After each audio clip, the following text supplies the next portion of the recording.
চোখ খুলে নিজের হাত পা বাঁধা অবস্থায় নিজেকে একটি অন্ধকার ঘরে আবিষ্কার করলাম। বুঝতে চেষ্টা করছি যে কোথায় আছি। মাথাটা কেমন যেন করছে। ঠিক সেই সময় কারোর দরজা খুলে ভেতরে আসার শব্দ পেয়ে তাকাতেই শরীরের রক্ত যেন শীতল হয়ে গেল। সায়ান এগিয়ে এসে হাঁটু গেড়ে মানহার সামনে বসতে বসতে বলল। হ্যালো জান, কেমন আছো? মান্না স্তব্ধ হয়ে তাকিয়ে আছে আর অনবরত চোখ দিয়ে পানি পড়ছে। আহা, এমন করছো কেন? কান্না করে দেখো তো কি হাল করেছো সুন্দর মুখটার। মানহা গাল চেপে ধরে বলল। আমাকে কেন আটকে রেখেছিস? ছেড়ে দে আমাকে। চেঁচিয়ে বলল মানহা। এটা কেমন কথা জান? তোমাকে ছেড়ে দিলে তো আমাদের বিয়েটাই হবে না। মানহার গালে স্লাইড করতে করতে বলল। বিয়ের কথা শুনে মানহা যেন আকাশ থেকে পড়ল। বিয়ে? আর তোকে? সায়ান হাসছে। তোকে বিয়ে করা তো দূর, তোর মতো অমানুষের মুখ দেখলেও আমার ঘৃণা লাগে। চেঁচিয়ে তাচ্ছিল্য স্বরে বলল মানহা। থাপ্পড় খেয়ে তাল সামলাতে না পেরে পড়ে গেল। তারপর সায়ান তার চুলের মুঠি ধরে বসিয়ে একদম কাছে গিয়ে বলল। তোর সাহস কি করে হয় আমার সাথে উঁচু গলায় কথা বলার? আর কি বললি? অমানুষ, তাই না? এই অমানুষকেই তোর বিয়ে করতে হবে আর আমার সাথে সারা জীবন থাকতে হবে। বলে সায়ান মানহাকে ছুঁড়ে ফেলে হনহন করে রুম থেকে বের হয়ে যায়। মানহা ফ্লোরে পড়ে কান্না করছে। এক সময় কান্না করতে করতে জ্ঞান হারায়। সায়ান বারান্দায় দাঁড়িয়ে সিগারেট ফুঁকছে। হঠাৎই শ্রম পেছন থেকে ডাক দিয়ে বলে। তাকে নিয়ে এসেছিস? তুই তাকে পাশের রুমে নিয়ে গিয়ে বসা। আমি তোকে আরো একটা কাজ করতে হবে। তোর জন্য আমি সব করতে রাজি আছি। কি করতে হবে তুই বল। এখনই মার্কেট থেকে একটা লাল বেনারসি নিয়ে আয়। আর বিউটিশিয়ানদের আসার কথা বলেছিলাম, তারা এখনো কেন আসছে না? আমি তাদের ফোন করে বলে দিয়েছি আসার জন্য। তারা হয়তো এক্ষুনি চলে আসবে। আর শাড়ি নিয়ে আসছি। সোম শাড়ি আনতে চলে যায়। সায়ান সিগারেটটা শেষ করে আরও একটা ধরায় আর মনে মনে ভাবতে থাকে। আমি যা করছি ঠিক করছি তো? হিতে যদি বিপরীত হয়ে যায়? না না, এসব আমি কি চিন্তা করছি? আমি যা করছি একদম ঠিক করছি। আমি যা করছি নিজের ভালোবাসা পাওয়ার জন্যই করছি। এটা না করলে আমি ওকে সারা জীবনের জন্য হারিয়ে ফেলবো। এসব কথা ভাবতে ভাবতে সোম শাড়ি আর বিউটিশিয়ানদের নিয়ে এসে পড়ে। সায়ান শাড়ি নিয়ে ভেতরে চলে যায়। গিয়ে দেখে মানহা ফ্লোরে অজ্ঞান হয়ে পড়ে আছে। সায়ান তাড়াতাড়ি করে মানহাকে কোলে তুলে খাটে শুইয়ে দেয় এবং পানি ছিটিয়ে দিতে লাগে। কিছুক্ষণ পর মানহা চোখ খুলে তাকায়। তারপর সায়ান মানহাকে শাড়িটা দিয়ে তাকে পরতে বলে। মানহা কোনো মতে শাড়ি পরতে রাজি হয়নি। তুমি যদি শাড়ি না পরো তাহলে আমি নিজেই পরিয়ে দিব, বলে দিলাম। মানহা তাড়াতাড়ি করে শাড়ি নিয়ে ওয়াশরুমে চলে যায়। সায়ান রুম থেকে বের হলে বিউটিশিয়ানরা রুমে যায়। তারা মানহাকে শাড়ি কোনো রকম পরাতে পারলেও সাজাতে পারেনি মানহার পাগলামির কারণে। তারপর সায়ান কাজী আর সৌম্যের রুমে আসে এবং বিয়ে পড়ানো শুরু করতে বলে। কাজী যখন কবুল বলতে বলে তখন মানহা কিছুতেই বলতে রাজি হচ্ছিল না। তখন সায়ান মানহাকে একটি ভিডিও দেখায় যেটাতে মানহা আদরের বোনকে একটা লোক চকলেট দিচ্ছে আর তার বোন সেটা নিচ্ছে। প্লিজ, হ্যাঁ, আমার বোনকে কিছু করবেন না। ওকে ছেড়ে দিন, আমি আপনার পায়ে পড়ি, ওর কোনো ক্ষতি করবেন না। তাহলে চুপচাপ সেটা করো যেটা আমি করতে বলেছি। কাজী সাহেব আবারও মানহাকে কবুল বলতে বলে। কবুল। কান্নায় ভেঙে পড়ে। কবুল। কাজী সাহেব তাদের বিয়ে পড়ানো হলে চলে যায়। মানহা রুমের এক কোণায় বসে কেঁদেই যাচ্ছে। তার বাবা আর ছোট বোনটার কথা মনে পড়ছে খুব। সায়ান প্লেটে কিছু খাবার নিয়ে রুমে প্রবেশ করে। দেখে মান্না ফ্লোরে বসে কান্না করছে। সে গিয়ে মান্নাকে টেনে নিয়ে খাটে বসায়। খাবারের প্লেটটা দিয়ে বলে। খেয়ে নাও। খাবো না। মুখ ফিরিয়ে বলে। খেতে বলেছি, সকাল থেকে না খেয়ে আছো তুমি। বললাম তো খাবো না, কানে শুনতে পার না? এই, এত কিসের রাগ? চুপ করে খাও, নালে কিন্তু আমার থেকে খারাপ আর কেউ হবে না। আপনার থেকে খারাপ কেউ নেই এই পৃথিবীতে। তাই না? বলে সায়ান মান্নাকে জোর করে খাবার খাইয়ে দিতে লাগে। খাবার শেষ হলে তাকে রেস্ট নিতে বলে রুম থেকে বেরিয়ে যায় সায়ান। কিছুক্ষণ পর সায়ান ফিরে এসে মান্নাকে নিয়ে যায়। কোথায় নিয়ে যাচ্ছেন আমাকে? সায়ান নিশ্চুপ। আমি কিছু জানতে চাইছি। রেগে চিৎকার করে বলে। গেলেই দেখতে পাবে। সায়ান মান্নাকে একটি রুমে নিয়ে যায়। রুমটি সুন্দর করে লাল আর সাদা ফুল দিয়ে সাজানো হয়েছে।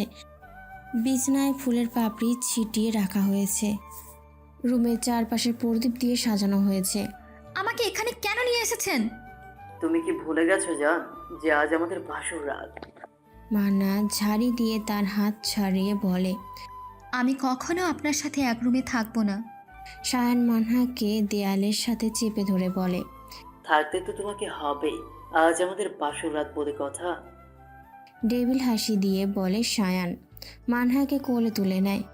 মান্না হাত পা ছোটাছুটি করছে নামার জন্য, কিন্তু কিছুতেই পারছে না। সায়ান মান্নাকে বেডে শুইয়ে দেয়। তারপর মান্না ঠোঁটের সাথে নিজের ঠোঁট চেপে ধরে। মান্না ছুটার জন্য প্রাণপণ চেষ্টা করে, কিন্তু পেরে ওঠে না। সায়ান আস্তে আস্তে গলায় গালে পাগলের মতো কিস করতে থাকে। মান্না কান্না করতে থাকে, কিন্তু তা যেন সায়ানের কান পর্যন্ত পৌঁছাচ্ছে না। সায়ান তার কাজে ব্যস্ত। মান্না কান্না করতে করতে একসময় ঘুমিয়ে পড়ে। সায়ান খেয়াল করে যে মান্না ঘুমিয়ে পড়েছে, তাই সে মান্নার কপালে একটি ভালোবাসার পরশ এঁকে দিয়ে উঠে বারান্দায় চলে যায়। মধ্যরাতে চারপাশে নিস্তব্ধতা বিরাজ করছে। সায়ান বারান্দায় দাঁড়িয়ে দাঁড়িয়ে সিগারেট ফুঁকছে আর জানলা দিয়ে তার ঘুমন্ত মায়াবিনীকে দেখছে। তারপর সিগারেট শেষ করে সেও গিয়ে তার মায়াবিনীর পাশে শুয়ে পড়ে আর মানহার যেই গালে থাপ্পড় দিয়েছিল সেই গালে হাত বোলাতে থাকে। এক সময় সেও মান্নার সাথে ঘুমের রাজ্যে পাড়ি জমায়। সকাল 10টায় ঘুম থেকে উঠে দেখলাম যে সায়ান রুমে নেই। উঠতে গিয়েও মনে হচ্ছে যেন উঠতে পারছি না। শরীর প্রচণ্ড ক্লান্ত লাগছে, তবুও উঠে বসলাম। সামনে চোখ পড়তেই দেখলাম যে সোফায় কতগুলো শপিং ব্যাগ রাখা। উঠে গিয়ে দেখলাম যে ব্যাগে এক এক রকম শাড়ি রাখা আছে। ফ্রেশ হয়ে এখান থেকে শাড়ি পরে নাও। পেছন থেকে বলে ওঠে। মান্না ঘুরে দেখে যে দরজার কাছে সায়ান দাঁড়িয়ে আছে। তারপর নিচে ব্রেকফাস্ট করতে আসো, আমি তোমার জন্য ওয়েট করছি। আমি ব্রেকফাস্ট করব না, আমি বাড়ি যাব। কান্না করতে করতে বলে। আমি তোমার কোনো মতামত চাইনি। কেন আপনি সবসময় আমার উপর জোর খাটান? কেন আমাকে আটকে রেখেছেন? সায়ান রেগে মান্নাকে এক টান দিয়ে দেয়ালের সাথে চেপে ধরে বলে। কারণ তুমি আমার বিয়ে করা বউ, আর তোমার উপর আমার জোর করার সম্পূর্ণ অধিকার আছে। অগ্নিদৃষ্টিতে তাকিয়ে বলে। এই বিয়ে আমি মানি না, কিছুতেই মানি না। এটা একটা অবৈধ বিয়ে। সায়ানের কথা শোনার পর তার রাগ চরম পর্যায়ে চলে যায়। তার সাথে সাথে মান্নার ঠোঁটে সাথে নিজের ঠোঁট চেপে ধরে। মান্না ছোটার জন্য অনেক চেষ্টা করে, কিন্তু সায়ানের সাথে পেরে ওঠে না। কিছুক্ষণ পর সায়ান নিজেই মান্নাকে ছেড়ে দিয়ে বলে। এই কথা যদি আর একবার শুনেছে তাহলে এর থেকে খারাপ হয়ে যাবে বলে দিলাম। এখন চুপচাপ ফ্রেশ হয়ে নিচে এসো, আমি ওয়েট করছি। বলে সায়ান রুম থেকে বেরিয়ে চলে যায়। মান্না ওয়াশরুমে গিয়ে ঝর্ণার নিচে দাঁড়িয়ে ইচ্ছে মতো কান্না করতে থাকে। কিছুক্ষণ পর ওয়াশরুম থেকে বের হয় মান্না, নিচে চলে যায়। নিচে গিয়ে দেখে সায়ান টেবিলে ব্রেকফাস্ট সাজিয়ে তার জন্য ওয়েট করছে। মোবাইল দেখতে দেখতে হঠাৎ চোখ যায় সিঁড়ির দিকে। আমি যেন চোখ ফেরাতে পারছি না। মানহা হলুদ রঙের একটা জর্জেটের শাড়ি পরে সিঁড়ি দিয়ে নামছে। ভেজা চুলগুলো কোমর পর্যন্ত ছাড়া, চোখে হালকা কাজল দেওয়া, আর তার ডান গালে যে তিলটা তা যেন সৌন্দর্যকে আরো ফুটিয়ে তুলেছে। সিঁড়ি দিয়ে নামার সময় খেয়াল করলাম সায়ান আমার দিকে এক দৃষ্টিতে তাকিয়ে আছে। আমি আস্তে আস্তে টেবিলের সামনে গেলাম। বসো। খাবার সার্ভ করতে করতে বলে। আমি খাবো না, আমার খিদে নেই। অন্যদিকে মুখ ফিরিয়ে বলে। আমার রাগ উঠেও না, বসতে বলেছি, বসো। বললাম তো আমি খাবো না। বলেই মান্না চলে যেতে নিলে সায়ান গিয়ে হাত ধরে টেনে এনে চেয়ারে বসিয়ে দেয় এবং নিজের হাতে মান্নাকে খাইয়ে দেয়। মান্না না করলেও জোর করে সায়ান খাবার মান্নার মুখে পুরে দেয়। তারপর নিজেও খেয়ে নেয়। মান্না খাওয়া হয়ে গেলে সাথে সাথে ওপরে চলে যায়। সায়ান রুমে গিয়ে দেখে মান্না বেডে চুপচাপ বসে আছে। তুমি রেস্ট নাও, আমার বাইরে একটু কাজ আছে, কাজটা সেরে তাড়াতাড়ি এসে পড়বো। এই তো সুযোগ, এর মধ্যেই আমাকে যেভাবেই হোক এখান থেকে পালাতে হবে। কি হলো, কি ভাবছো? ভ্রু কুঁচকে তাকিয়ে বলে। কিছু না। চমকে তাকিয়ে বলে। তুমি রেস্ট নাও, আমি আসছি। মান্না বারান্দায় দাঁড়িয়ে দেখলো যে সায়ান গাড়ি নিয়ে বেরিয়ে গেল। এই সুযোগে মান্না ভাবতে থাকে যে কিভাবে এই সিকিউরিটি চোখ ফাঁকি দিয়ে বের হয়ে যাবে। এই ভেবে মান্না বাড়ি থেকে বের হয়। তারপর বাড়ির পেছন দিক দিয়ে দেয়ালে টপকে দেয়ালের ওপার থেকে লাফ দিয়ে নেমে সাথে পায়ে প্রচণ্ড ব্যথাও পায়। তবুও সে খুঁড়িয়ে খুঁড়িয়ে হাঁটা শুরু করে। হাঁটতে হাঁটতে অনেক দূর পর্যন্ত যায়। তারপর সে খেয়াল করে যে কিছু বকাটে ছেলে তার দিকে তাকিয়ে কি যেন বলছে। তবুও সে তা পাত্তা না দিয়ে হাঁটতে থাকে। তারপর ছেলেগুলো তার দিকে এগোতে থাকে। মান্না বেশ ভয় পেয়ে যায় তাদেরকে এগোতে দেখে। হঠাৎই একটা ছেলে তার হাত ধরে। কি সুন্দরী, কোথায় যাচ্ছ? কারা আপনারা? হ্যাঁ, আমার হাত ছাড়ুন বলছি। ছাড়ার জন্য তো আর ধরিনি মামনি। বলেই ছেলেগুলো মান্নাকে টানতে শুরু করে। মান্না চিৎকার করছে। মান্না তাদের হাত ছাড়ি দিয়ে ছেড়ে দৌড় দেবে উল্টো দিকে। দৌড়তে দৌড়তে হঠাৎ কারোর সাথে ধাক্কা লাগে মান্নার। উপরে তাকিয়ে যা দেখে তা দেখার জন্য সে মোটেও প্রস্তুত ছিল না। মান্না উপরে তাকিয়ে দেখে সায়ান ছেলেগুলোর দিকে অগ্নিদৃষ্টিতে তাকিয়ে আছে। মান্না গিয়ে সায়ানের পেছনে লুকিয়ে পড়ে। সায়ান তাড়াতাড়ি বাড়িতে ফিরে যায়। গিয়ে সে মান্নাকে ডাকতে শুরু করে, কিন্তু মান্না কোনো সাড়া পায় না। বাড়ির সব জায়গায় মান্নাকে খুঁজতে থাকে, কিন্তু মান্না কোথাও নেই। সায়নের আর বুঝতে বাকি রইল না যে মান্না বাড়ি থেকে পালিয়ে গেছে। সাথে সাথে সে গাড়ি নিয়ে বেরিয়ে পড়ে মান্নাকে খুঁজতে। কিছু দূর যাওয়ার পরে সে সামনে দেখল যে একটা মেয়ে দৌড়ে আসছে। সায়ন গাড়ি থেকে নেমে সামনে এগিয়ে গিয়ে দেখে যে মান্না। এক মুহূর্তেই যেন সে প্রাণ ফিরে পায়। আবারও মান্নার ওপর রাগও হয়। এই মালটাকে এইদিকে দিত। ছেলেগুলোর থেকে একজন বলে। এছাড়াও অনেক বাজে কথা বলছিল ছেলেগুলো মান্নাকে। সায়নের মাথায় যেন রক্ত চড়ে গেল তাদের এমন কথা শুনে। সায়ন ইচ্ছে মতো ছেলেগুলোকে মেরে মান্নাকে নিয়ে বাসায় চলে যায়। বাড়িতে সায়ন রুমে জিনিসপত্র ইচ্ছে মতো ভাঙচুর করছে। তার কানে বারবার ছেলেগুলোর কথা ভাসছে। মান্না এক কোণে দাঁড়িয়ে দাঁড়িয়ে সায়নের কাণ্ড দেখছে আর অঝরে কেঁদে যাচ্ছে। সায়ন মান্নার সামনে এসে মান্নার দুই বাহু চেপে ধরে বলে, এই মেয়ে, কোথায় যাচ্ছিলে? রেগে চিৎকার করে বলে। মান্না নিশ্চুপ। কথা বলছো না কেন? মান্না কান্না করেই যাচ্ছে। আজ যদি ছেলেগুলো তোমার কোনো ক্ষতি করে দিত তাহলে? অগ্নিদৃষ্টিতে তাকিয়ে বলে, তুমি কি ভেবেছিলে তুমি আমার থেকে পালিয়ে পার পেয়ে যাবে? মনে রেখো, তুমি পালিয়ে যেই প্রান্তেই যাও না কেন, আমি তোমাকে খুঁজে বের করবই। তাই এরকম ভুল দ্বিতীয়বার করার চিন্তাও করো না, লাভ হবে না। বলেই মান্নাকে ধাক্কা দিয়ে ফেলে রুম থেকে হনহন করে বেরিয়ে যায়। মান্না কান্না করতে করতে বসে পড়ে। আমি কি এমন পাপ করেছিলাম যে তার শাস্তি আমাকে এইভাবে পেতে হচ্ছে? নিজে নিজেই বলছে আর কান্না করছে। মান্না কান্না করতে করতে বসে পড়ে। এক সময় সে ফ্লোরে ঘুমিয়ে পড়ে। সায়ান রেগে নিচে গিয়ে সকল সিকিউরিটি গার্ডদের ডেকে পাঠায়। তারপর সায়ান সকল সিকিউরিটি গার্ডদের সাথে রাগারাগি করে যে তারা থাকতে কিভাবে একটা মেয়ে পালিয়ে যায় এবং বাড়ির পেছন দিকে কোনো গার্ড ছিল না, তাই সেখানে আরও কিছু গার্ড বাড়িয়ে দেয়। আর মান্নার ওপর বিশেষ নজর রাখতে বলে যাতে কোনোভাবে সে বের হলে যাতে তাকে ইনফর্ম করে তার কড়া নির্দেশ সে দিয়ে দেয়। গার্ডসরা মাথা নিচু করে চুপচাপ শুনে চলে যায়। সায়ান চুপ করে চোখ বন্ধ করে ডাইনিং রুমে সোফায় হেলান দিয়ে বসে আছে। তাকে দেখেই বোঝা যাচ্ছে সে যে তার রাগ কন্ট্রোল করার চেষ্টা করছে। এই মুহূর্তে তার মাথা বেশ গরম হয়ে আছে। সায়ান ফোন দিয়ে সোমকে আসতে বললেই ওপরের রুমে চলে যায় মান্নাকে দেখতে। সায়ান রুমে গিয়ে দেখে যে মান্না ফ্লোরে ঘুমিয়ে আছে। সায়ান গিয়ে মান্নাকে কোলে তুলে নিয়ে বেডে শুইয়ে দেয়।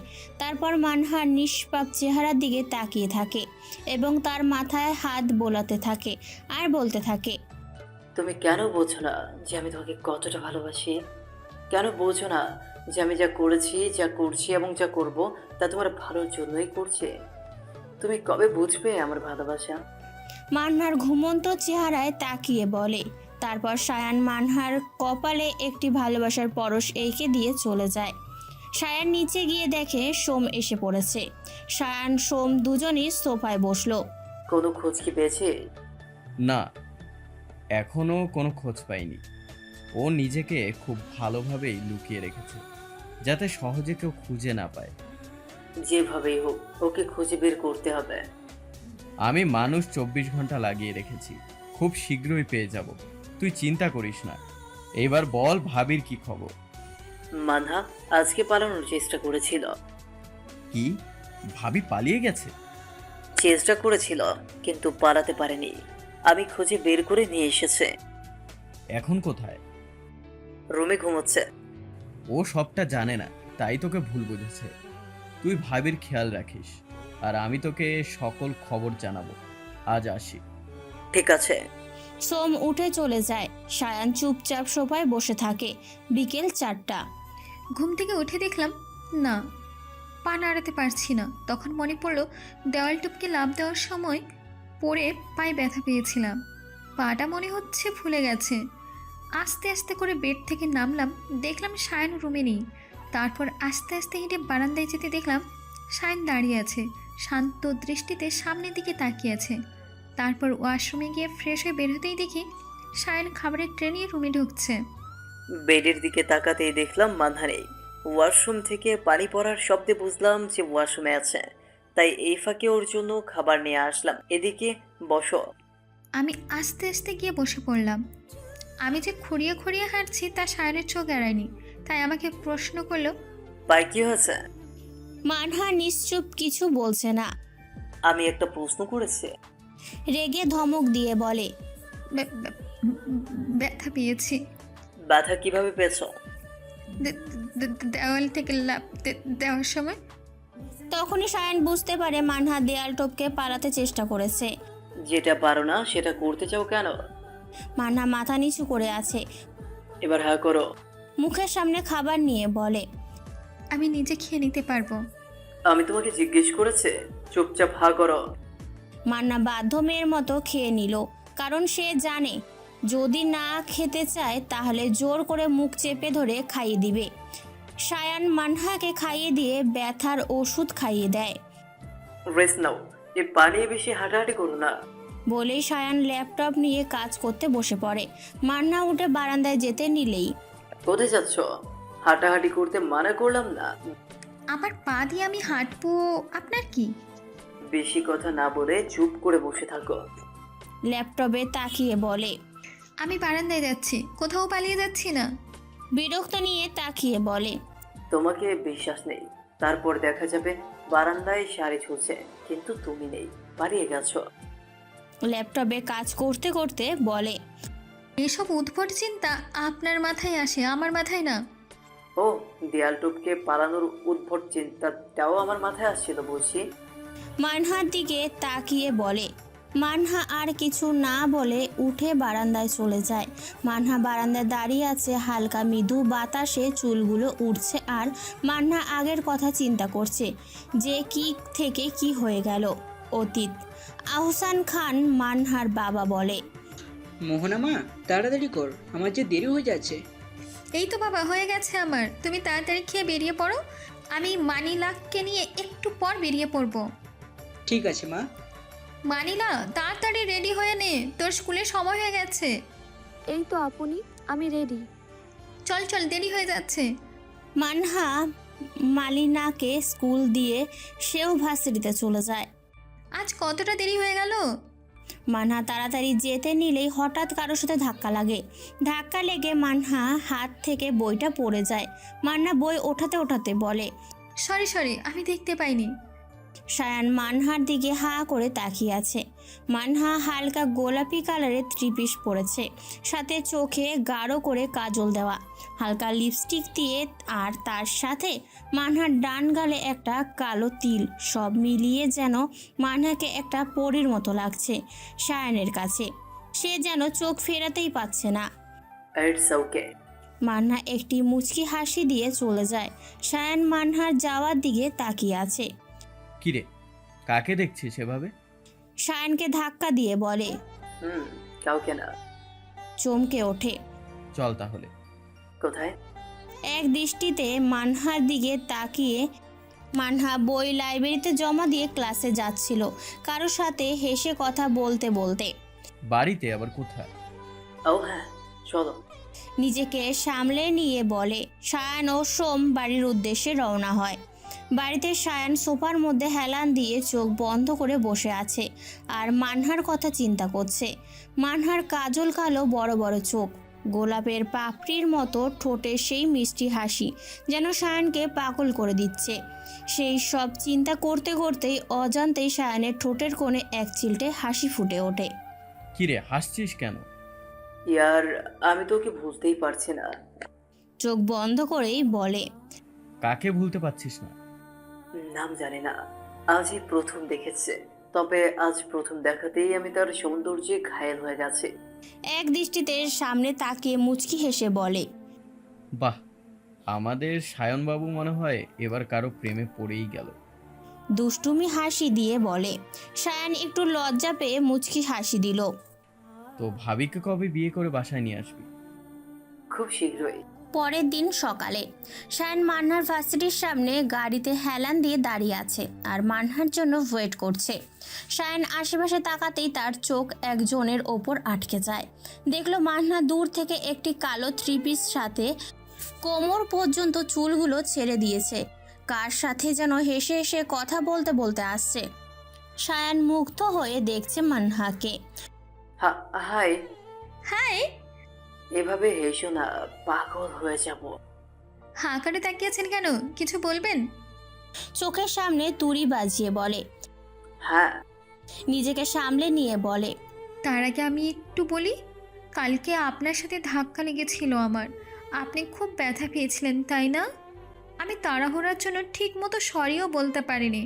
আই এম সরি, প্লিজ কিছু মনে করবেন না।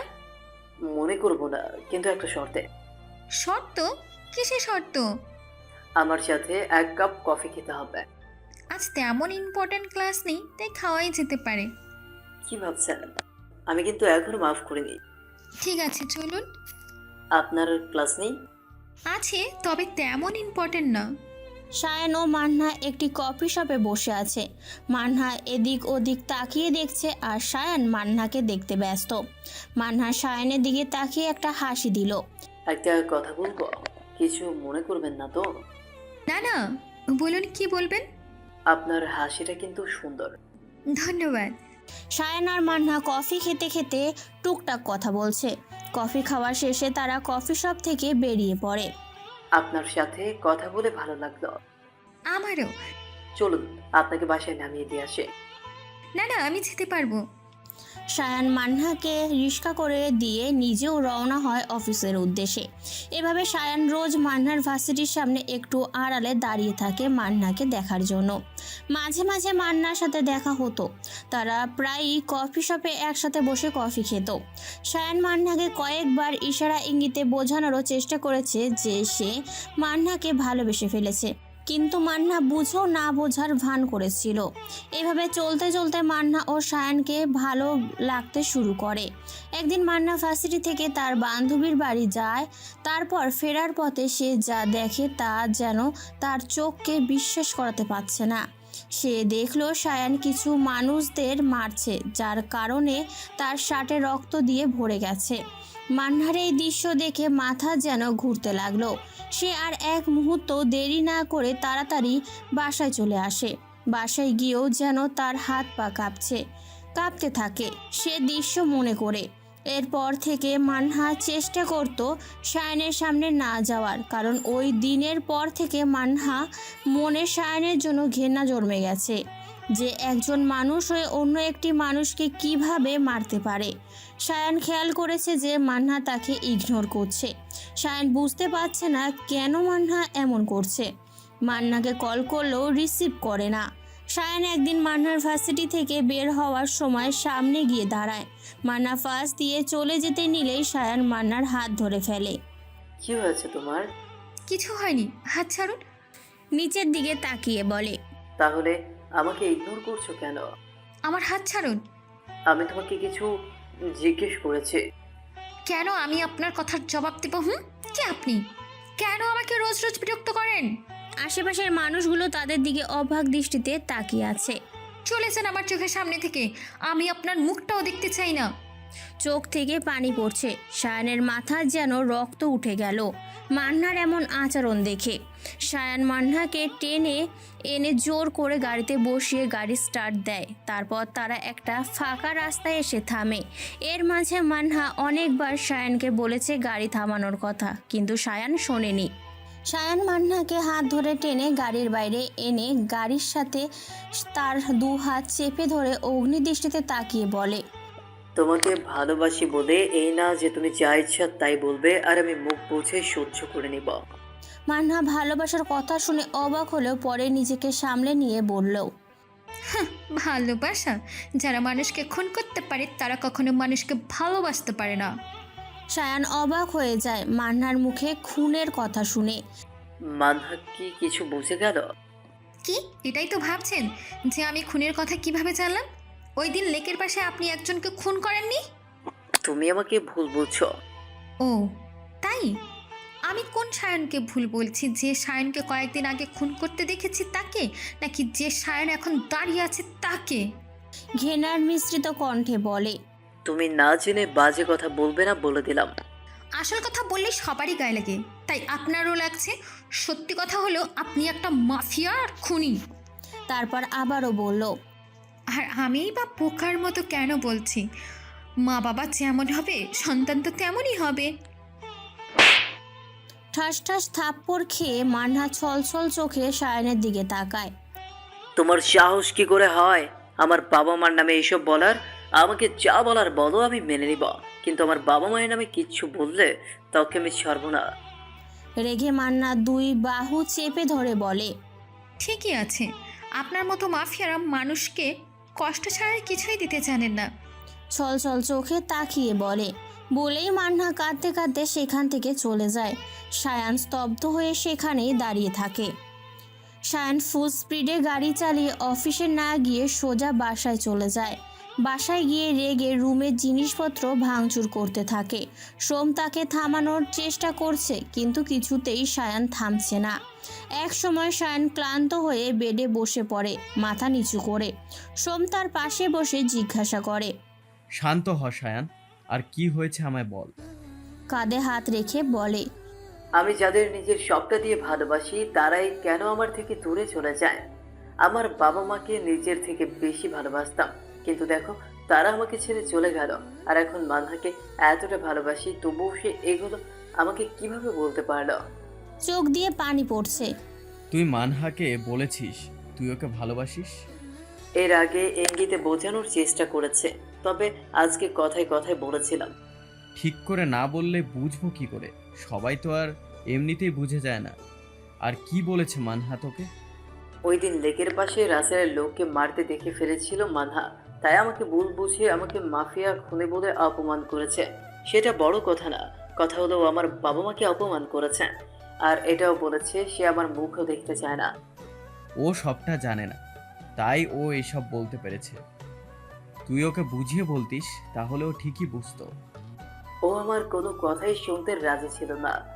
আমি তাই ঠিক করেছি ওর সামনে আর যাব না। চোখের পানি মুছে বলে, এমন করলে তো তুই ওকে হারিয়ে ফেলবি। আমি ওকে দূর থেকেই দেখব, দূর থেকে দেখিয়ে নিজের মনকে শান্ত রাখবো। তো এইভাবেই সায়ান রোজ মান্নাকে দেখতে মান্নার ভার্সিটিতে যায়, কিন্তু মান্নার সামনে যায় না। আড়ালে দূর থেকেই মান্নাকে দেখে। একদিন সায়ান দেখলো যে মান্নাকে কিছু ছেলে মিলে ডিস্টার্ব করছে। সায়ানের ভালো করে খেয়াল করতেই দেখলো যে তারা তার শত্রু রাসেলের লোক, আর সাথে রাসেলের ছোট ভাই রনিও আছে। তা দেখে সায়ান রেগে তাদের দিকে যেতে নিলেই সোম হাত ধরে ফেলে। একবার ও তোকে মারতে দেখে নেয়, যার কারণে তুই এখন ওকে হারাতে বসেছিস। আবার এমন কিছু করলে চিরজীবনের জন্য তুই মানহাকে হারাবি। সামনে তাকিয়ে বলে, ওরা কিসব বাজে কথা বলছে দেখেছিস? রেগে দাঁতে দাঁত চেপে বলে। তারপর দেখলো যে সেখানে মানহা কাঁদতে কাঁদতে তাড়াতাড়ি একটি রিক্সা নিয়ে চলে গেল। তারা মানহাকে শুধু ভার্সিটিতে না, বাসায়ও কয়েকদিন এমন ডিস্টার্ব করেছে, কারণ রাসেলের ছোট ভাই রনি মান্নাকে বিয়ে করতে চায়, কিন্তু মান্না রাজি হয়নি। তাই তারা মান্নাকে কিডন্যাপ করতে চায়। আর এই সকল কিছু সায়নের চোখ এড়ায়নি। ওই দিনের পর থেকেই সায়ান মান্নার ওপর নজর রাখত, যাতে রাসেলের লোক ওর কোনো ক্ষতি করতে না পারে। এমনকি রাসেলের ছোট ভাইয়ের ওপরও নজর রাখে, যার কারণে সে জেনে যায় মান্নাকে কিডন্যাপ করার প্ল্যান। আর ওই দিন মান্নার এইসব কিছু জানতো না। তাই একদিন মান্না বাইরে যায় কিছু দরকারি জিনিস কিনতে। তখনই সায়ান মান্নাকে কিডন্যাপ করে নিয়ে যায় এবং বিয়ে করে ফেলে, যাতে সব সময় মান্না সায়ানের চোখের সামনেই থাকে আর সেফ থাকে। বর্তমান সন্ধ্যা হয়ে গেছে, কিন্তু মান্না এখনও বারান্দায় দাঁড়িয়ে আছে। সায়ান ল্যাপটপে কাজ শেষ করে বারান্দায় এসে দেখে মান্না দাঁড়িয়ে আছে। সন্ধ্যা হয়ে গেছে, ভেতরে চল। মান্না চুপচাপ দাঁড়িয়ে আছে, এমন ভাব করছে যেন সে শুনতেই পায়নি। কি হলো, শুনতে পাওনি কি বলেছি? মান্না বিরক্ত নিয়ে ভেতরে চলে যায় রাত 9টায়। মানহা, মানহা। কি হলো, এমন ষাঁড়ের মতো চেঁচাচ্ছেন কেন? সিঁড়ির সামনে দাঁড়িয়ে ভ্রু কুঁচকে বলে, আমি ষাঁড়ের মতো চেঁচাচ্ছি? না তো, কি করছেন? আমি তো তোমাকে ডাকছিলাম। স্বাভাবিকভাবেই বলে। এটাকে ডাকা বলে? আর কেন ডেকেছেন? খেতে এসো। খাবার সাফ করতে করতে বলে, আপনি খেয়ে নিন, আমার কথা আপনার ভাবতে হবে না। আমি তোমার কোনো কথাই শুনতে চাইনি, যা বলেছি তা করো। তুমি ভালো করেই জানো আমার কথা না শুনলে আমি কি কি করতে পারি। আর আমি কার কথা ভাববো না ভাববো সেটা আমার ব্যাপার। মান্না আর কোনো কথা না বাড়িয়ে চুপচাপ খেতে বসে পড়ে এবং খেয়ে তাড়াতাড়ি সোজা রুমে চলে যায়। সায়ান খাবার শেষ করে রুমে গিয়ে দেখে মান্না বেডে ওপাশ করে শুয়ে আছে। শুয়ে আছো কেন? তাহলে কি করব? উঠে এই ব্যথার ওষুধটা খেয়ে তারপর ঘুমাও। আমার পায়ে ব্যথা নেই। ওপাশ হয়ে শুয়ে বলে, ভালোই ভালোই ওষুধটা খাবে নাকি কলে একটা গুড নাইট থাপ্পড় খাবে, কোনটা? মান্না অবাক হয়ে উঠে বসে বলে, কেন থাপ্পড় দিবেন কেন? সরকারি গাল পেয়েছেন যে যখন ইচ্ছা থাপ্পড় দিবেন? আমার বউ আমার কথা না শুনলে শাসন করবই। এখন চুপ করে ওষুধটা খেয়ে নাও। মান্না আর কিচ্ছু না বলে চুপচাপ উঠে ওষুধ খেয়ে আবারও শুয়ে পড়ে, কারণ সে জানে সায়ান ওষুধ না খাইয়ে ছাড়বে না। আর সায়ান বারান্দায় চলে যায়। রাত 11টার দিকে সায়ান বারান্দা থেকে রুমে আসে, দেখে মান্না ঘুমিয়ে পড়েছে। তাই সেও মান্নার পাশে গিয়ে শুয়ে পড়ে এবং মান্নাকে নিজের বুকে জড়িয়ে ধরে কপালে একটি ভালোবাসার পরশ এঁকে দিয়ে সায়ানও ঘুমিয়ে পড়ে।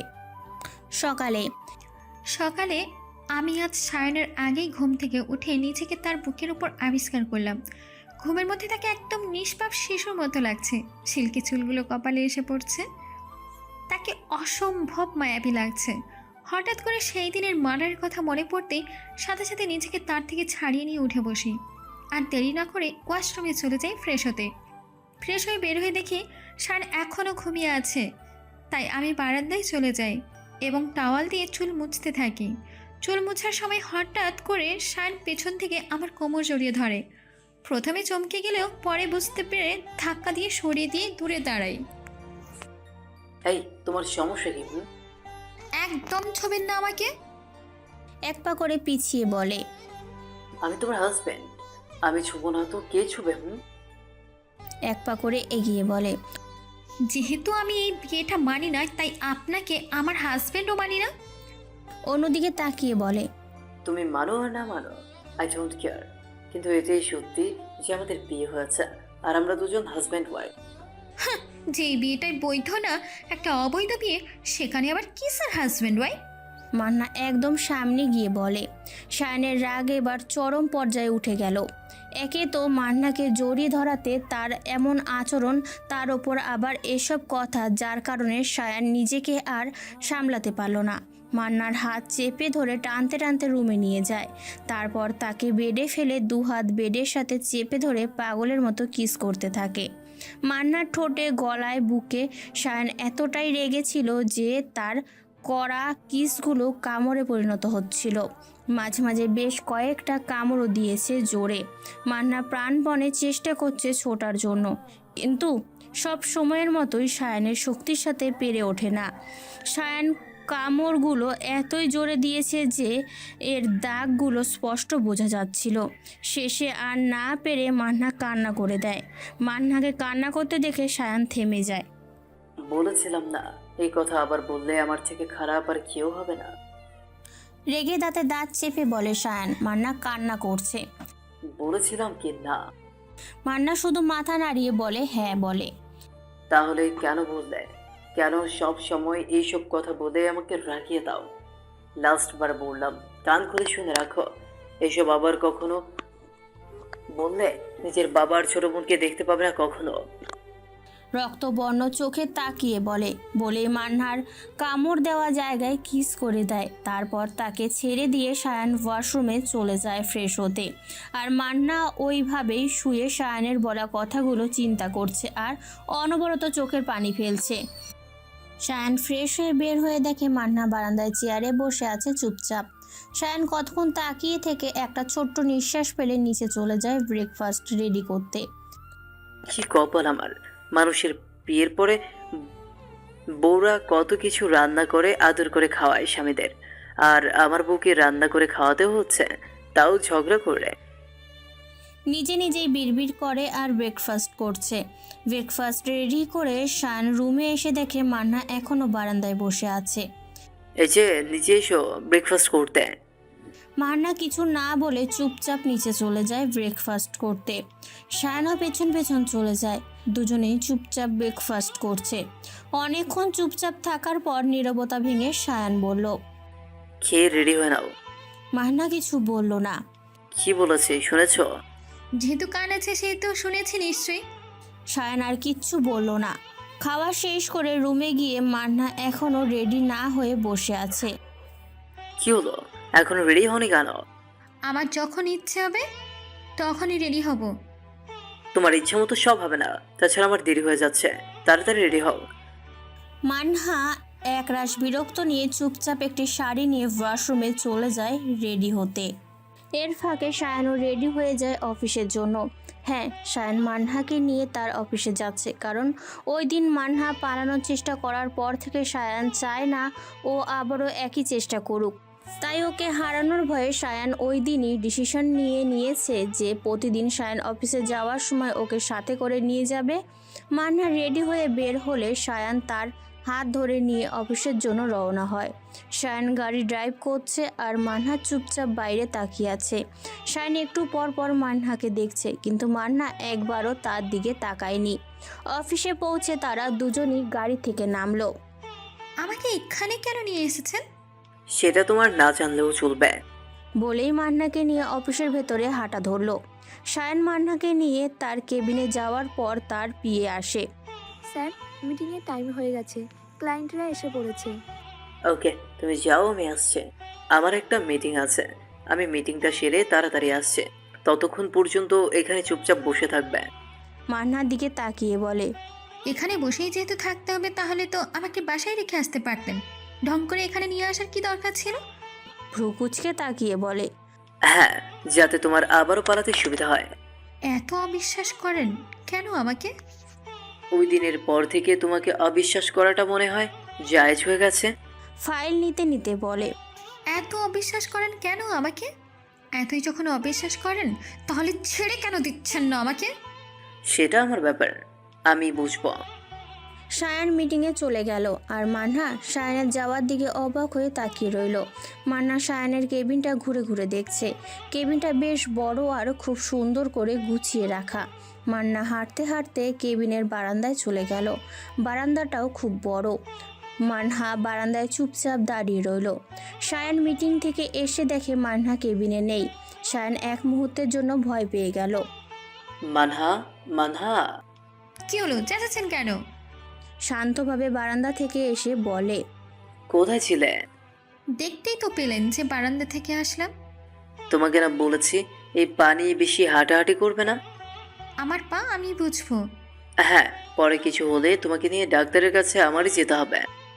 এটা নিয়ে আপনার চিন্তা না করলেও চলবে। এই সবসময় এইভাবে কথা বলো কেন? একটু ভালো করেও তো কথা বলতে পারো। আমি ভালো করে কথা বলতে পারি না। সেটা তোমাকে দেখলেই বোঝা যায়। চেয়ারে বসতে বসতে বলে, আমি বাসায় যাব। এখন না, আমার কাজ শেষ হলে তারপর যাব। ফাইল খুলতে খুলতে বলে। আমি এক্ষুনি যাবো। বায়না করো না শুধু শুধু। ফাইলের দিকে তাকিয়ে বলে। মান্না এক রাশ বিরক্ত নিয়ে সোফায় বসে পড়ে। সায়ান কিছুক্ষণ পর পরই মান্নার বিরক্ত মাখা মুখের দিকে তাকাচ্ছে আর মুখ টিপে টিপে হাসছে। মানহা, কাজ করতে করতে বলে। মানহা, কি হয়েছে কি? ডাকছি যে শুনতে পাও না? কপাল কুঁচকে বলে। আপনি দেখতে পান না আমি যে সামনে বসে আছি? এত ডাকার কি আছে, বলে ফেলুন কি বলবেন। আমার খুব ক্লান্ত লাগছে। চেয়ারে হেলান দিয়ে বলে। তো আমি কি করব? একটা কিস করে যাও। মান্নার দিকে তাকিয়ে বলে। আমি পারবো না। তুমি দিবে নাকি না? বললাম তো দিব না। বলেই মান্না উঠে বারান্দায় যেতে নিলে সায়ান পেছন থেকে তার হাত ধরে টেনে একদম সায়ানের বুকের সাথে চেপে ধরে এবং মান্নার ঠোঁট জোড়া নিজের আয়ত্তে নিয়ে নেয়। মান্না সায়ানকে ধাক্কা দিচ্ছে, কিন্তু সায়ানকে এক চুলও সরাতে পারেনি। এইভাবে অনেকক্ষণ থাকার পর সায়ান নিজেই ছেড়ে দেয়। মান্না সায়ানের বুকে ঢলে পড়ে হাঁপাচ্ছে। সায়ান ও মান্নাকে জড়িয়ে ধরে দাঁড়িয়ে থাকে। চলো লাঞ্চ করবে। মান্নার সাথে সাথে নিজেকে ছাড়িয়ে নেয়। সায়ান আর মান্না একসাথে লাঞ্চ করছে, কেউ কোনো কথা বলছে না। লাঞ্চ করা শেষ হলে সায়ান আবারও কাজে ব্যস্ত হয়ে পড়ে, আর মান্না কখনো সোফায় বসছে তো কখনো বারান্দায় যাচ্ছে। এভাবে পায়চারি করে বেড়াচ্ছে, যা সায়ান অনেকক্ষণ যাবৎ খেয়াল করেছে। এইভাবে তেলা পোকার মতো দৌড়াদৌড়ি করছো কেন? ল্যাপটপে তাকিয়েই বলে। মান্না বেশ খানিকটা রেগে ভ্রু কুঁচকে বলল। আমি তেলা পোকা? যা, আমি তোমাকে কখন তেলা পোকা বললাম? আমি তো বললাম তেলা পোকার মতো দৌড়াদৌড়ি করছো কেন? মান্নার দিকে তাকিয়ে বলে। আমি যদি তেলা পোকার মতো দৌড়াই তাহলে তো আপনিও মহিষের মতো এক জায়গায় বসে আছেন। কি, তুমি আমাকে মহিষ বললে? হায় হায়, আমি কখন আপনাকে মহিষ বললাম? আমি তো বললাম আপনি মহিষের মতো এক জায়গায় বসে আছেন। আমি কাজ করছি। আমি তো হারছি। আবারও হাঁটা শুরু করে। তোমার সাথে কেউ তর্ক করে পারবে না। তাহলে আসেন কেন তর্ক করতে? সায়ান আর কিছু না বলে কাজে মন দিল। আজ বিকেলের মধ্যে কাজ শেষ করে মান্নাকে নিয়ে বেরিয়ে পড়ে। তারা একটি বড় শপিং মলের সামনে এসে থামে। দুজনই গাড়ি থেকে নেমে ভেতরে চলে যায়। সায়ান মান্নাকে বেশ কিছু সুন্দর সুন্দর শাড়ি কিনে দেয় এবং শপিং শেষে বাসায় চলে আসে। মান্না বাসায় এসে ফ্রেশ হয়ে নেয়, আর সায়ান চলে যায় ডিনার রেডি করতে। ডিনার রেডি করে মান্নাকে ডাকতে আসে। ডিনার করতে এসো। দরজায় দাঁড়িয়েই বলে। খেতে ইচ্ছে করছে না। তাড়াতাড়ি খেতে আসো, তোমার আবার ওষুধ খেতে হবে। মান্না আর কিছু না বলে চলে যায়। এভাবেই চলছে মান্না আর সায়ানের দিনকাল। মান্নার কিছু হলে সায়ান পাগলের মতো করে। মান্নাও যেন সায়ানের প্রতি আস্তে আস্তে দুর্বল হয়ে পড়ছিল। একদিন সায়ান জরুরি কাজে অফিসে যাওয়ার পর মান্না ড্রয়িং রুমে বসে টিভি দেখছিল। হঠাৎই কেউ কলিং বেল বাজালে মান্না না দেখেই গেট খুলে দেয়। দেখে যেই লোকগুলো তাকে তার বাড়িতে ডিস্টার্ব করছিল তারা। আপনারা কেন এখানে এসেছেন? ভয়ে কাঁপা কাঁপা কণ্ঠে বলে। তোমাকে ছাদনা তলায় নিয়ে যেতে। বলেই তারা মান্নাকে জোর করে গাড়িতে উঠিয়ে নিয়ে যায়। এর কিছুক্ষণ পরই সোম আসে সায়ানের সাথে রাসেলের বিষয়ে কথা বলতে। এসে দেখে বাড়ি পুরো ফাঁকা, মেন দরজা খোলা আর মান্না কোথাও নেই। সোম সাথে সাথে সায়ানকে ফোন দেয়। সায়ানের কথা শুনে এক মুহূর্তের জন্য থমকে যায় এবং তাড়াতাড়ি বাসায় এসে পড়ে। রাসেল জেনে গেছে যে মানহা তোর কাছে আছে, আর ওরা চেষ্টা করবে ওকে এখান থেকে নিয়ে যাওয়ার। তাই তোকে সাবধান করতে এসেছিলাম। এসে দেখি এই অবস্থা। অনেক বড় ভুল করে ফেলেছে রাসেল, এর মাসুল ওকে দিতেই হবে। ওর শাস্তি কতটা ভয়াবহ হতে চলেছে তাও নিজেও জানে না। চোখ দুটো রক্তবর্ণ করে বলেই সায়ান আর সোম গাড়ি নিয়ে বেরিয়ে পড়ে মান্নাকে খুঁজতে। মান্নাকে একটা চেয়ারের সাথে বেঁধে রেখেছে, আর তার সামনে বসে আছে রাসেল ও তার ছোট ভাই রনি। আমাকে এখানে কেন নিয়ে এসেছেন? বদলা নিতে। কিসের বদলা? কি করেছি আমি? কান্না করতে করতে বলে। বারে, তোমার জন্য সায়ান আমার ভাইয়ের হাত ভেঙেছে, আর আমি এর বদলা নেব না? বেশি কিছু করতে হবে না, শুধু আমাকে বিয়ে করে নাও তাহলেই হবে। কখনো না। আমি সায়ন চৌধুরীর ওয়াইফ। আমি কেন তোকে বিয়ে করব? তাহলে আর কি, আমি যদি তোমাকে না পাই তাহলে ওই শানও তোমাকে পাবে না। মানে মানেটা খুব সহজ। সায়ানের আর ভালোবাসার মানুষের মতো তোমাকেও সরিয়ে দেব ওর জীবন থেকে।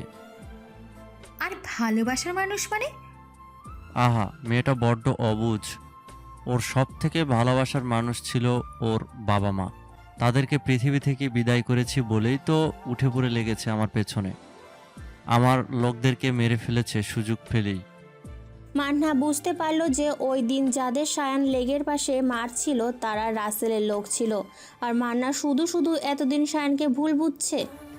আমার কিচ্ছু করতে পারবি না, তার আগেই সায়ন চলে আসবে।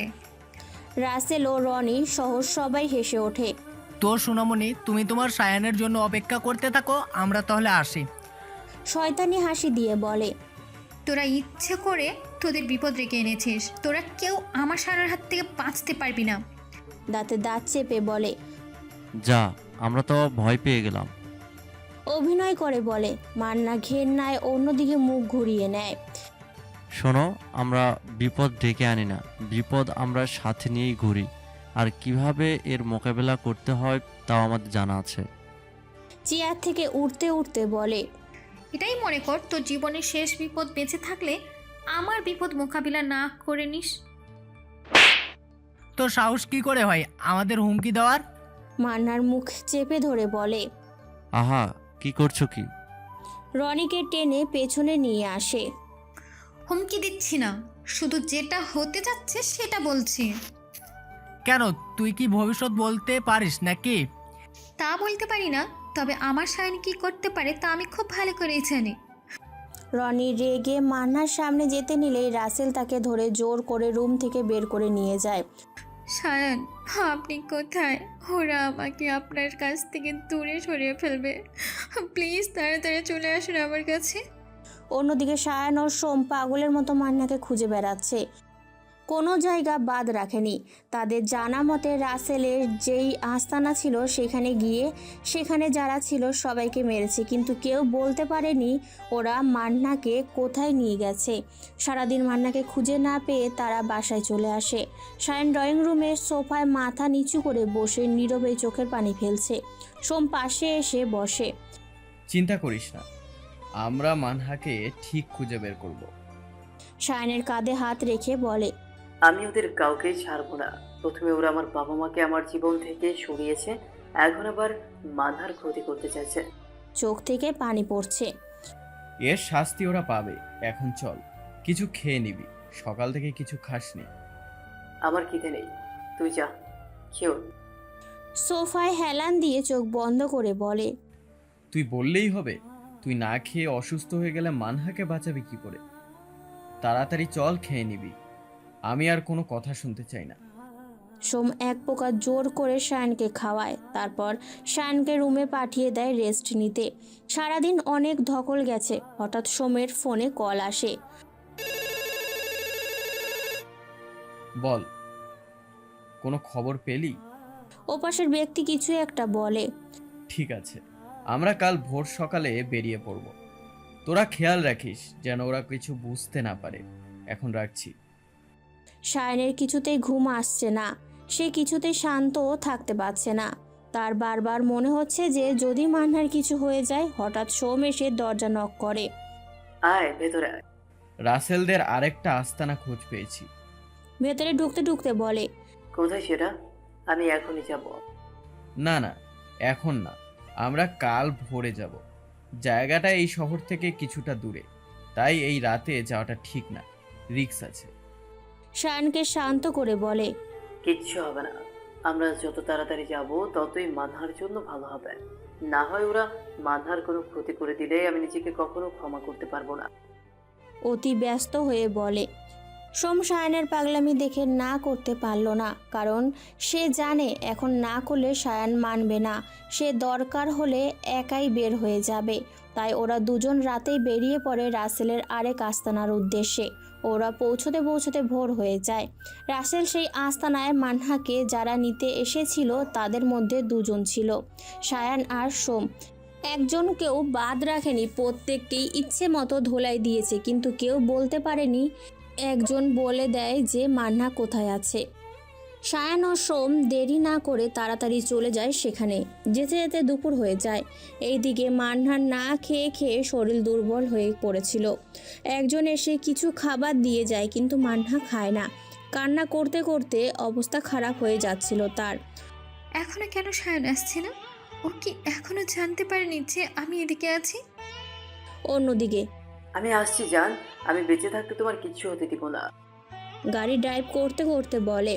রনি খাবার দেওয়ার কিছুক্ষণ পরই রুমে এসে দেখে মান্না এখনো খায়নি। কি হলো, এখনো খবরটা আসেনি কেন? মান্না অন্যদিকে তাকিয়ে আছে, কথা কানে যায় না নাকি? মুখ চেপে ধরে বলে। আমি খাবো না। দাঁতে দাঁত চেপে বলে। তোকে আর কিছু বলতে নিলেই একজন লোক এসে রনিকে ডেকে নিয়ে যায়। তোকে আমি পরে দেখে নিব।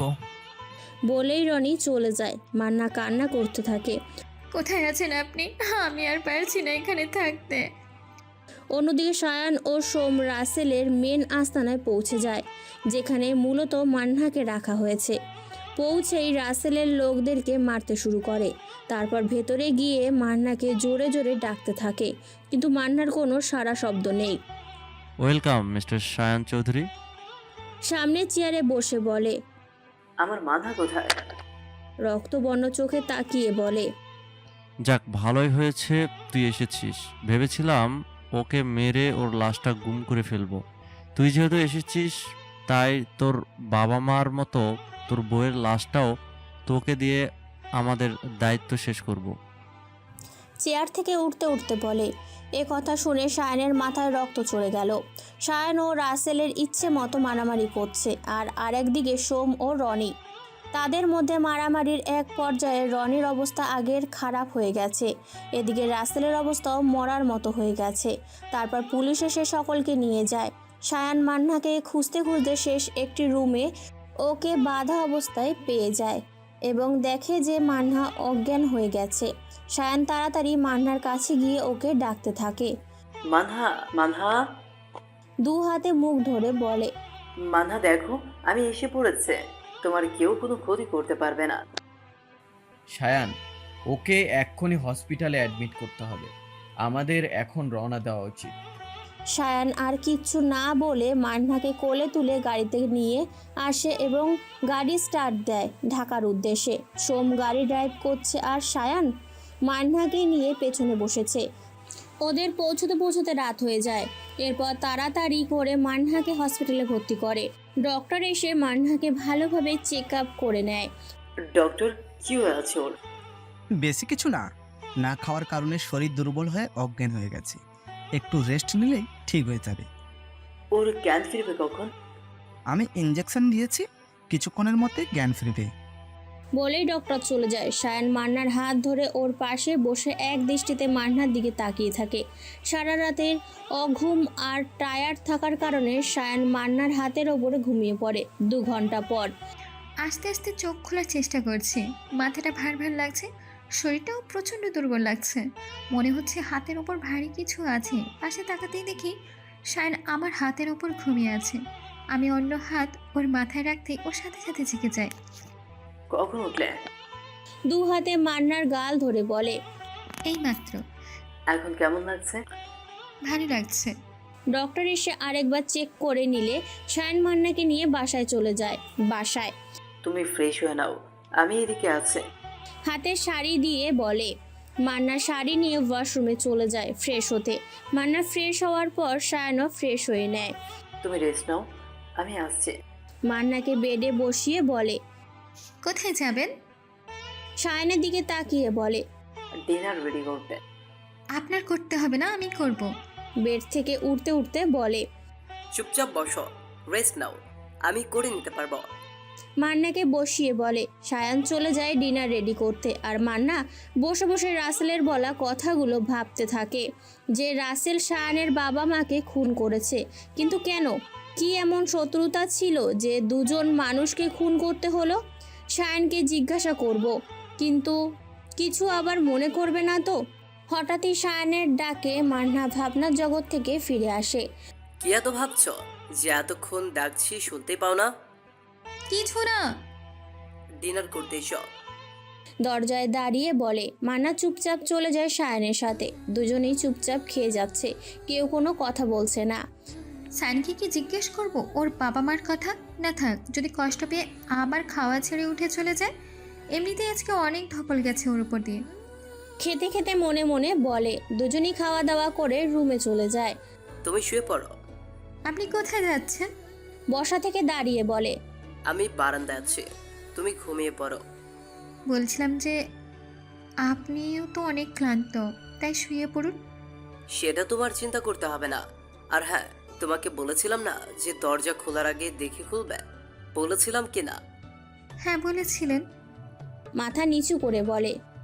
তাহলে দেখে খোলনি কেন? খেয়াল ছিল না। তাহলে কি খেয়াল থাকে তোমার? কিভাবে পালাতে হয় সেটা খেয়াল থাকে, আর নিজের জন্য ভালো কোনটা খারাপ কোনটা সেটার খেয়াল থাকে না। সরি। চোখ দিয়ে পানি পড়ছে। সরি।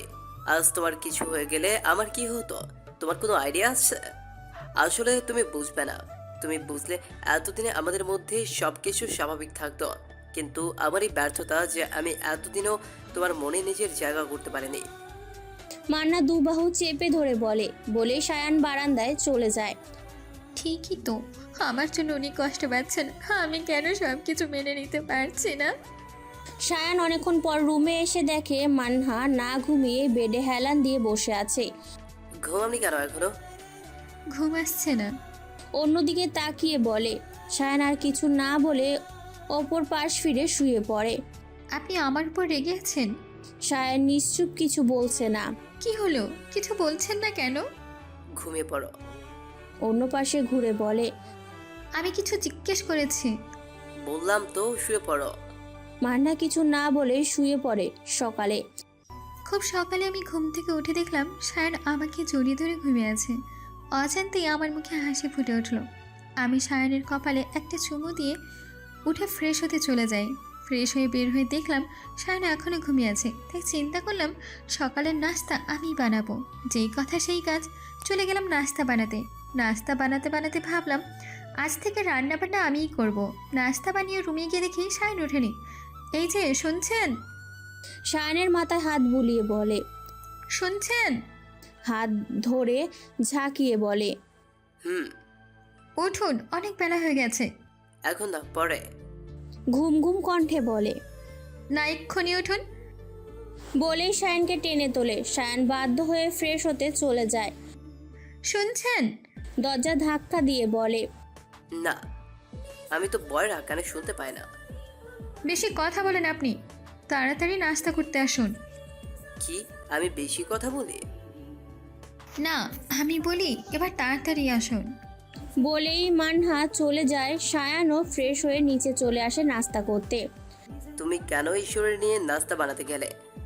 আমার শরীর ঠিক আছে, এবার বসুন, ঠান্ডা হয়ে যাবে সব। সায়ান ও মান্না একসাথে নাস্তা করছে। নাস্তা শেষে দুজনই রুমে চলে যায়। আপনার আজ অফিস নেই? আজ শুক্রবার। একটা কথা জিজ্ঞেস করব? সামনে বসতে বসতে বলে। রাসেল কেন আপনার বাবা মাকে খুন করেছেন? তোমাকে এই কথা কে বলেছে? মান্নার দিকে তাকিয়ে বলে। রাসেল? সায়ান দীর্ঘ নিঃশ্বাস ছেড়ে বলা শুরু করলো। আমাদের ছোট্ট ফ্যামিলি ছিল। আমি একাই ছিলাম, আমার কোনো ভাই বোন ছিল না। বাবা আমাদের পরিবার একাই চালাতো। আমাকে আমার লেখাপড়া শেষে অনেকবার বলেছিল তার কোম্পানিতে জয়েন করতে, কারণ বাবার বয়স হয়ে যাচ্ছিল। বাবা একা পেরে উঠতে পারেন না। যেহেতু আমি একা ছিলাম তাই আমাকে দেখতে হতো, কিন্তু আমি রাজি ছিলাম না তখন জয়েন করতে। আমি বন্ধুদের সাথে ঘোরাফেরায় ব্যস্ত হয়ে পড়েছিলাম। তো আমি একদিন বন্ধুদের সাথে মালদ্বীপ গিয়েছিলাম ঘুরতে। তখন রাসেলের লোকেরা অনেক হুমকি দেয় আমাদের বাড়িতে গিয়ে বাবাকে। আসলে গ্রামের সাইডে রাসেলের যে কারখানা ছিল সেটার সাথে আমাদের জায়গা ছিল। রাসেল বলেছিল সেই জায়গা তার কাছে বিক্রি করে দিতে, যাতে তার কারখানা বড় করতে পারে, কিন্তু বাবা রাজি হয়নি। রাসেল জোর করে নিতে চেয়েছিল, কিন্তু বাবা অপমান করে বের করে দেয়। তবুও বারবার বাবাকে হুমকি দিত জায়গাটা তার কাছে বিক্রি করার জন্য, কিন্তু বাবা তার ডিসিশনে অটল ছিল। আর এই সব বিষয়ে বাবা আমাকে কিছুই বলেনি, কারণ বাবা চাইতো না আমি কোনো ঝামেলায় জড়াই। একদিন বাবা মা দুজনেই বাবার বন্ধুর মেয়ের বিয়েতে যায়। আমি যাইনি, বাসায় ছিলাম। তখন সেখান থেকে ফেরার পথে রাসেল আর তার লোকেরা বাবা মাকে রাস্তায় খুন করে। বাবার টিপশোয়ের মধ্য দিয়ে জায়গা লিখে নিয়ে চলে যায়। সকাল হয়ে যাচ্ছিল কিন্তু বাবা মা আসছিল না। আমার টেনশন বেড়েই যাচ্ছিল। তখন থানা থেকে কল করে জানায় যে দুজনের লাশ পাওয়া গেছে। একজনের পকেটে ফোনের কল লিস্টে আমার নাম্বার ছিল, তাই আমাকে কল করেছে। আমার যেন পুরো দুনিয়াটা থমকে গেল। আমি কিছু বলার ভাষা হারিয়ে ফেলেছিলাম। আমি কোনো মতে ফোন রেখে সোমকে নিয়ে চলে যাই। গিয়ে দেখি যাদের লাশ পাওয়া গেছে তারা আর কেউ না, আমার বাবা মা। সোম রাসেলের ব্যাপার কিছু কিছু জানতো, কিন্তু বাবা মানা করেছিল আমাকে বলতে, তাই সোমও আমাকে বলেনি। ওই দিনের পর থেকে আমি প্রতিজ্ঞা করেছি যে যারা আমার বাবা মাকে আমার জীবন থেকে সরিয়েছে তাদের আমি নিজেই শাস্তি দেব। আমার বাবা মার জন্যই আমি ভিলেন হয়েছে। তারপর আমি বাবার কোম্পানি সামলানো শুরু করি। ওই দিন যদি আমি বাবা মায়ের সাথে যেতাম তাহলে বোধহয় আমি বাবা মাকে বাঁচাতে পারতাম। বলেই সায়ান কান্না করে দেয়। মান্না গিয়ে সায়ানকে জড়িয়ে ধরে। মান্নারও মা নেই, তাই সে কষ্টটা বুঝতে পারছে। সায়ান অনেকক্ষণ এভাবে মান্নাকে জড়িয়ে ধরে থেকে বলে, আমার বাবা মা আমাকে ছেড়ে চলে গেছে, প্লিজ তুমি আমাকে ছেড়ে যেও না। চোখ দিয়ে পানি পড়ছে সায়ানের। সায়ানের চোখে পানি মুছে দিয়ে বলে, আমি কখনো আপনাকে ছেড়ে যাব না। মান্না সায়ানের কপালে একটি চুমু দিয়ে বলে, আপনি রেস্ট নিন, আমি নিচে গেলাম। মান্না নিচে চলে গেল আর সায়ান উঠে বারান্দায় চলে গেল। মান্না রুমে এসে দেখে সায়ান রুমে নেই, সে এখনো বারান্দায় দাঁড়িয়ে আছে। খেতে আসুন। সায়ান কিছু না বলে চলে যায় নিচে। সায়ান খাওয়ার সময় মান্নার সাথে কোনো কথা বলছে না, যেটা মান্না ঠিক হজম হচ্ছে না। না না মানহা, তোকে কিছুই করতে হবে, এভাবে থাকলে চলবে না। তারপর মুখে বলে, আপনি আমার উপর এখনো রেগে আছেন? খাওয়া থামিয়ে করুণভাবে বলে। সায়ান চুপচাপ খেয়ে যাচ্ছে। বিষয়টা মান্নার কাছে খুব খারাপ লাগে, কারণ সায়ান তার কোনো কথারই উত্তর দিচ্ছে না। তাই মান্নাও তখন আর কিচ্ছু বলল না। সায়ান খাওয়ার শেষে উঠে রুমে চলে যায়। মান্না বসে বসে ভাবতে থাকে কিভাবে ওর রাগ ভাঙানো যায়। বিকেলে সায়ান বসে ল্যাপটপে কাজ করছিল। মান্না অনেক চেষ্টা করে তার দৃষ্টি আকর্ষণ করার, তার সাথে কথা বলার জন্য, কিন্তু কাজ হয়নি। উল্টে সায়ানের কল আসার কারণে সে গাড়ি নিয়ে বেরিয়ে পড়ে, এমনকি বলেও যায়নি যে কোথায় যাচ্ছে। রাতে সায়ান বাসায় ফিরে রুমে গিয়ে দেখে পুরো রুম অন্ধকার। সে লাইট অন করতেই বেশ খানিকটা অবাক হয়। পুরো রুম লাল গোলাপ সাজানো, রুমের চারপাশে ক্যান্ডেল জ্বালানো। মেঝেতে গোলাপের পাপড়ি দিয়ে লাভ এঁকে তার মধ্যে মান্না ও সায়ানের নামের অক্ষর লেখা। আর সায়ানের ঠিক বরাবর লাল শাড়ি পরে কোমর পর্যন্ত চুল ছেড়ে দিয়ে ঠোঁটে হালকা লিপস্টিক দিয়ে সেজে একটা সুন্দর হাসি দিয়ে দাঁড়িয়ে আছে মান্না। এসবের মানে কি? চোখ মুখ শক্ত করে বলে। এই এক কথায় মান্নার মুখের হাসি উড়ে যায়। এমন করছেন কেন? মানছি যে আমি অপরাধ করেছি, তার জন্য এভাবে শাস্তি দিচ্ছেন কেন? অপরাধ তুমি করনি, অপরাধ আমি করেছি। আসলে তোমার প্রতি আমার ভালোবাসাটা এতই প্রখর ছিল যে কখনো তোমার মতামত জানতে চাইনি। প্লিজ এভাবে বলবেন না। তুমি চিন্তা করো না, কালই আমাদের ডিভোর্স পেপার পেয়ে যাব। তোমাকে আর কষ্ট করে এইখানে থাকতে হবে না। তুমি আমার থেকে সারা জীবনের জন্য মুক্তি পেয়ে যাবে। বলেই সায়ান চলে যেতে নিলেই মান্না এক হাত ধরে ফেলে। আমাকে এভাবে শাস্তি দিবেন না, আমি সহ্য করতে পারবো না, আমি নিজেকে শেষ করে দিব।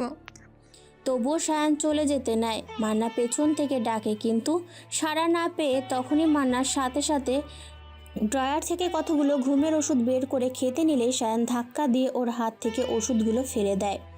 কি করছো? কি পাগল হয়ে গেছো তুমি? আপনাকে ছাড়া আমি বাঁচতেই পারবো না। বলে মান্না সায়ানের বুকে মাথা রেখে কান্না করতে থাকে। সায়ান ওকে জড়িয়ে ধরে ওভাবেই দাঁড়িয়ে আছে। মান্না বুক থেকে মাথা তোলে। একজন স্ত্রী হিসেবে আজ আমি আমার অধিকার চাই। এখনও কান্না করছে। সায়ান এক দৃষ্টিতে তাকিয়ে থাকে মান্নার দিকে, কারণ সে জানে আজ আর নিজেকে কন্ট্রোল করতে পারবে না। তাই মান্নার কপালে একটি চুমু দিয়ে ওকে কোলে তুলে নিয়ে বেডে শুয়ে দেয়। আজ কোনো রকম বাধা ছাড়াই তাদের ভালোবাসা পূর্ণতা পায়, যার সাক্ষী থাকে দূরের সেই 2 মাস পর। কয়েকদিন ধরেই মান্নার শরীর খুব খারাপ যাচ্ছে, যা সায়ানের নজর এড়ায়নি। তাই সে মান্নাকে নিয়ে যায় ডক্টরের কাছে। ডক্টর বেশ কিছু টেস্ট দেয়। সেগুলো করিয়ে চলে আসে বাসায়। দুদিন পর তারাই রিপোর্ট বাসায় পৌঁছে দেয়। তার মধ্যে প্রেগনেন্সি টেস্টের রিপোর্টও ছিল। সেটা খুলে দেখার পরই মান্না যেন নিজের চোখে বিশ্বাস করতে পারছে না, কারণ মান্না মা হতে চলেছে। খুশিতে তার চোখ থেকে অজান্তেই পানি চলে আসে। রাতে সায়ান বাসায় ফেরার পর খাওয়া দাওয়ার পর রুমে বসে মোবাইল দেখছিল। মান্নার সামনে বসতে বসতে বলল, আমাদের বেডটা মনে হয় বড় করতে হবে। এত বড় বেডটাতে তোমার জায়গা হয় না? আপনি কোথায় ঘুমাবেন তার জন্য বলছিলাম। আমার আর আমাদের বেবির জন্য এতটুকু বেড ঠিক আছে। আমাদের বেবি মানে? মান্না সায়ানের হাতটা ওর পেটের ওপর রেখে বলে। এদিকে যে আমাদের ভালোবাসার অস্তিত্ব বেড়ে উঠছে। সায়ান বড় বড় চোখ করে অবাক হয়ে তাকিয়ে। সত্যি? মান্না মুচকি হেসে মাথা নাড়ায়। সায়ান সাথে সাথে মান্নাকে জড়িয়ে ধরে। সায়ানের চুপ করে থাকার মানে মান্না বুঝতে পারছে যে সায়ান কান্না করছে। মানুষ সব থেকে বেশি খুশি হলে এভাবেই তার প্রকাশ পায়। তাই মান্নাও চায় সায়ান তার খুশিকে উপলব্ধি করুক। প্রিয় শ্রোতা বন্ধুরা, গল্পটি এখানেই শেষ করা হলো। গল্পটি আপনাদের কেমন লেগেছে তা কমেন্টের মাধ্যমে জানাতে ভুলবেন না, এবং চ্যানেলে নতুন হয়ে থাকলে চ্যানেলটিকে সাবস্ক্রাইব করে পাশে থাকা বেল আইকনে প্রেস করুন, যাতে করে আমাদের প্রত্যেকটি নতুন নতুন গল্পের নোটিফিকেশন আপনাদের কাছে সবার প্রথম পৌঁছে যায়। দেখা হচ্ছে পরবর্তী গল্পে। ততক্ষণ ভালো থাকবেন, সুস্থ থাকবেন।